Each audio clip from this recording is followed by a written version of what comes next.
اللہ تعالیٰ کی نعمتوں میں سے ایک عظیم الشان نعمت وقت ہے۔ قرآن کریم کی بہت سی آیات میں ہمیں اس طرف متوجہ کیا گیا ہے کہ ہم وقت کو اہمیت دیں اور اس کو صحیح استعمال کرنے کی کوشش کریں۔ اللہ تعالیٰ نے ارشاد فرمایا والعصر، زمانے کی قسم۔ اسی طرح فرمایا والفجر، فجر کی قسم، ولیال عشر، 10 راتوں کی قسم۔ اور اسی طرح فرمایا ان فی خلق السماوات والارض واختلاف اللیل والنہار لآیات لأولی الالباب، یقیناً رات اور دن کی تبدیلی میں اور آسمان و زمین کے بننے میں عقل والوں کے لیے بڑی نشانیاں ہیں۔ تو رات اور دن یہ وقت ہی ہیں، اور نبی کریم صلی اللہ علیہ وسلم نے ارشاد فرمایا نعمتان مغبون فیہما کثیر من الناس، 2 نعمتیں ایسی ہیں جن کے بارے میں بہت سے لوگ دھوکے میں مبتلا ہیں، یعنی ان نعمتوں کو صحیح استعمال نہیں کرتے۔ فرمایا الصحۃ والفراغ، ایک صحت تندرستی کی نعمت، دوسرا فارغ وقت۔ ان لوگوں کو یہ 2 نعمتیں ایسی ہیں جن کو اکثر لوگ صحیح استعمال نہیں کرتے۔ صحت تندرستی کی حالت میں اچھے کام نہیں کرتے اور ضروری کام نہیں کرتے، اور جو فارغ اوقات ہیں تو ان کو بھی ضائع کر دیتے ہیں، صحیح استعمال نہیں کرتے۔ تو وقت کو ہمیں صحیح استعمال کرنا چاہیے۔ وقت کو صحیح استعمال کرنے کے لیے نبی کریم صلی اللہ علیہ وسلم نے بھی متوجہ فرمایا اور اس کی اہمیت بیان فرمائی۔ آپ نے فرمایا اغتنم خمسا قبل خمس، کہ 5 چیزوں کو 5 چیزوں سے پہلے غنیمت سمجھو۔ شبابا قبل حرمک، جوانی کو بڑھاپے سے پہلے غنیمت سمجھو۔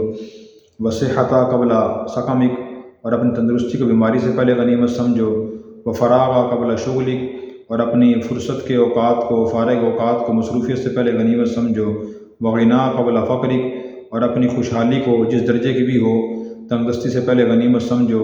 پھر فرمایا وحیاتا قبل موتک، اپنی زندگی کو موت سے پہلے غنیمت سمجھو۔ پہلی جو 5 حالتیں ہیں وہ اچھی حالتیں ہیں، وہ اچھے اوقات ہوتے ہیں، ان میں انسان اپنے دین کے، دنیا کے بہت سے اہم اور ضروری کام انجام دے سکتا ہے۔ لیکن جب دوسری 5 حالتیں آتی ہیں تو ان میں انسان باوجود چاہت کے اور باوجود تمنا کے کچھ نہیں کر سکتا، صرف تمنا کر سکتا ہے، حسرتیں کر سکتا ہے۔ اوقات کو ہم قیمتی کیسے بنائیں؟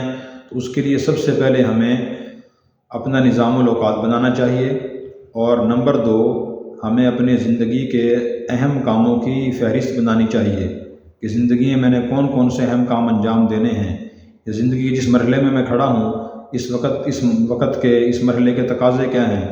مثلاً ایک آدمی اگر جوان ہے تو وہ یہ سوچے کہ جوانی کی جو عمر ہے شادی کرنے سے پہلے، تو اس میں سب سے پہلے اس کے کوئی علم اور ہنر سیکھنے کی عمر ہے، تو آدمی کوئی علم اور فن اور ہنر سیکھے۔ خاص طور پہ ہر مسلمان کی ذمہ داری یہ ہے کہ وہ سب سے پہلے جو 5 وقت نماز پڑھ رہا ہے تو اس نماز کا مکمل طریقہ سیکھے۔ نماز میں جو چیزیں پڑھی جاتی ہیں، مثلاً سورہ فاتحہ، آخری 10 سورتیں، ثنا، التحیات، درود شریف، دعائے قنوت وغیرہ، تو ان دعاؤں کا اور ان چیزوں کا ترجمہ یاد کر لے تاکہ اسے پتہ ہو کہ اللہ تبارک و تعالیٰ مجھے ان چیزوں میں کیا پیغام دے رہے ہیں۔ جب بھی وہ نماز پڑھے یا صورتیں پڑھے یا سنیں، اسے پیغام کی طرف متوجہ ہونا چاہیے۔ تو پہلا کام کرنے کا یہ ہے، اگر نماز پڑھتا ہی نہیں تو اپنی نمازوں کے اوقات مقرر کرے، یعنی وقت طے کرے کہ میں نے اوقات پہ نماز پڑھنی ہے۔ تو سب سے پہلی چیز یہ وقت طے کرے، اور سب سے پہلا کرنے کا کام یہ کہ نماز کو سیکھے اور اس کے مطابق اسے پڑھنے کی کوشش کرے۔ دوسرا اہم کام کرنے کا یہ ہے کہ دین اسلام کو بھی ایک مسلمان لازمی سیکھے۔ دین اسلام سے مراد کم از کم یہ ہے کہ آدمی قرآن شریف کا مکمل ترجمہ اور مختصر جامع تفسیر، اسی طرح جو ضروری احادیث ہیں ہر شعبے سے متعلق اور ضروری شرعی مسائل، اور اسی طرح ضروری جو بنیادی اخلاق ہیں، وہ کسی عالم دین سے سبقاً باضابطہ ان کی تعلیمات حاصل کر لے، ترجمہ تفسیر پڑھ لے، احادیث پڑھ لے، شرعی مسائل پڑھ لے، اور پھر خود کو دیکھتا رہے کہ میں ان کے مطابق عمل کر رہا ہوں یا نہیں۔ کچھ عرصہ اپنے نظام الاوقات درست کرنے سے آدمی کی زندگی درست ہو جاتی ہے، اور دین کو سیکھنے کا کام بھی آدمی کافی حد تک کر لیتا ہے۔